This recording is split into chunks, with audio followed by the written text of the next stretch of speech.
Hey guys, so today you and I are going to talk about losing the thrill. So let's get into it.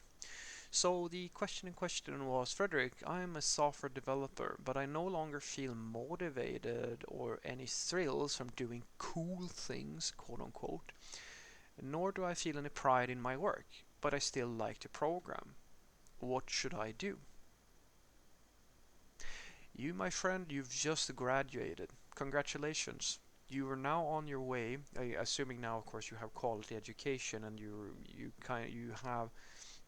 have reached a point of skill where you can back up the laziness and the bitterness with actual results. You have just become a senior developer. I mean, if I knew, like, I would send you some champagne or something like that, or a coffee mug with "I hate Mondays" or stuff like that, uh, to celebrate this momentous occasion. But maybe this isn't the well, maybe you had different expectations. Let me talk about this a little bit because this is actually really fun. So usually the life cycle of a software developer is going to look something like this.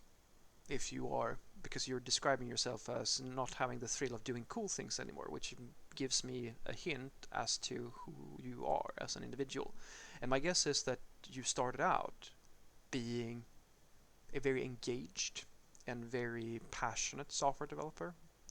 And my guess is that you have been spending quite some time now just kind of living off the high. It starts out as being the scary thing, but it's still kind of cool, and you really want to get better at it, so you get a little bit better, and that gives you even more incentive because you're starting to see results, and now you push it even more, and you push it even harder.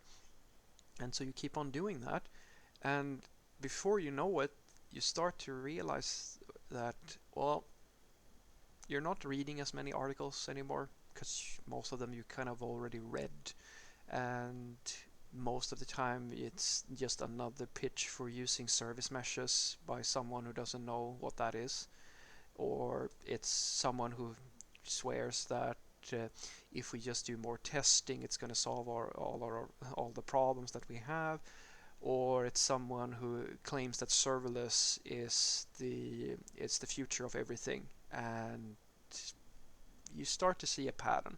You start to see that it's getting harder and harder to find really quality advice and quality insights, because you've reached a point where most of the stuff that used to engage you either is stuff you already know, and most of the people producing content that might be interesting to listen to are either so high level that it doesn't feel all that useful to you, or there's only people producing or making things that are for people that are not at the level that you are.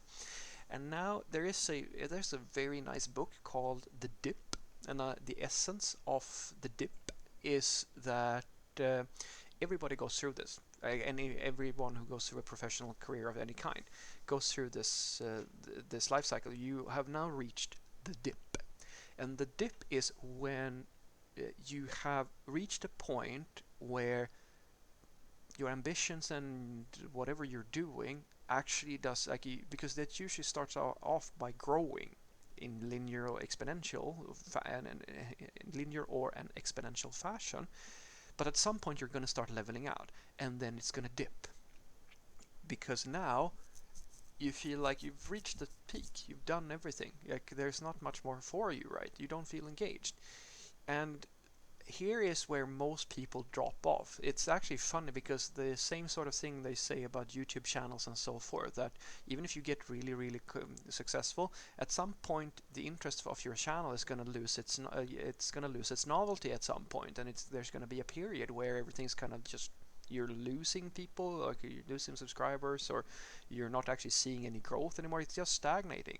And here is the real question now: do you have what it takes to make it through the dip?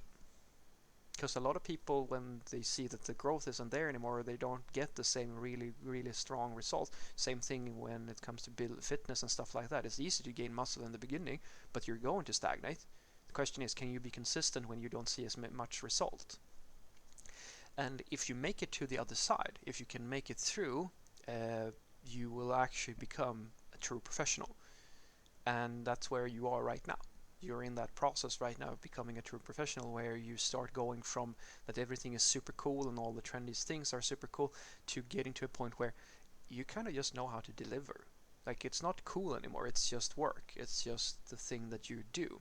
And here's the kicker. Usually what happens to senior developers is that they get to this point, and one of two things will happen. Either you will stay like this for the rest of your career, or you will reinvent yourself or rediscover your passion. Now, the people who stay this way, they usually are going to find other things. They will spend more time with the family, or they will watch more television or something like that. They will become the average worker, and this is the norm. You've probably heard the term rockstar developer. Well, that's not a rockstar developer.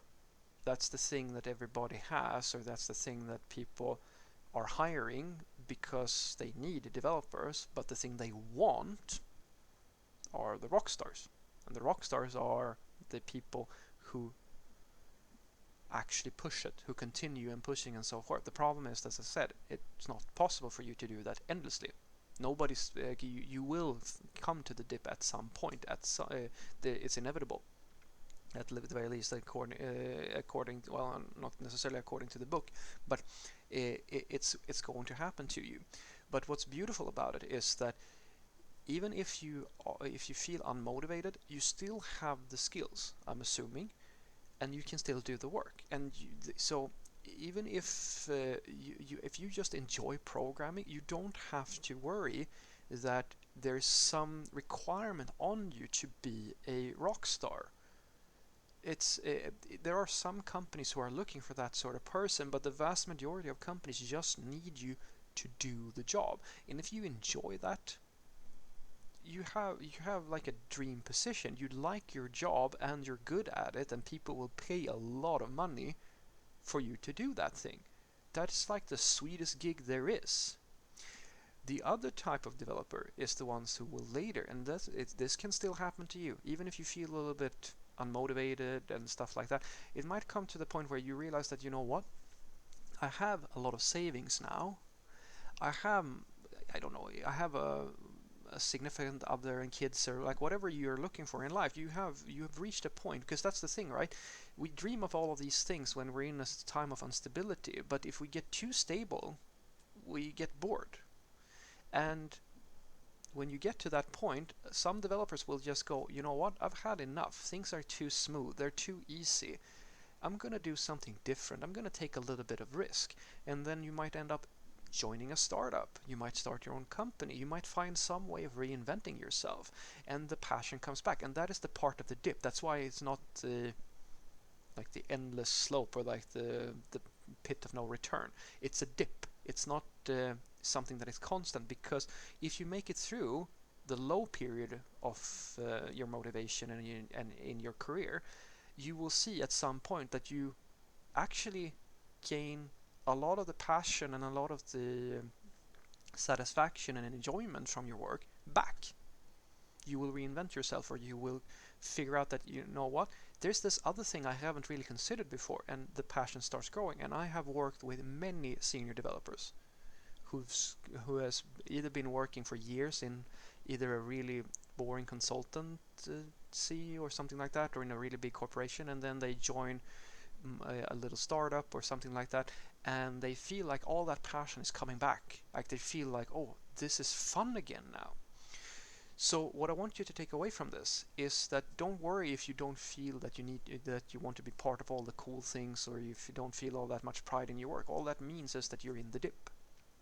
You have reached the point where you are now becoming a true professional, where you're not widely experimental all the time. You're simply delivering results, hopefully. And the thing that happens now is that you can either stay this way and just kind of produce because people are hiring you because you're a craftsman and you can deliver results. That is the thing that they're paying for. They want you to be a rock star. They want you to be passionate all the time, but nobody is passionate all the time at every stage of their entire life. You will reach a dip.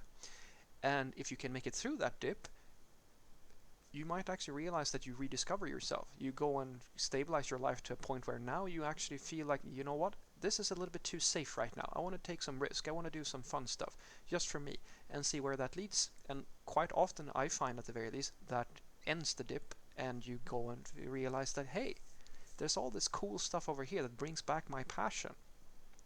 And trust me, guys, this will happen for most of you, if not all of you. And as long as you make it through and you realize that you can't be happy all the time, at some point you have to be a little bit sad as well. And that is a temporary thing, and then it's going to rise again. Just as everything in life, it's a wave. It goes up and it goes down.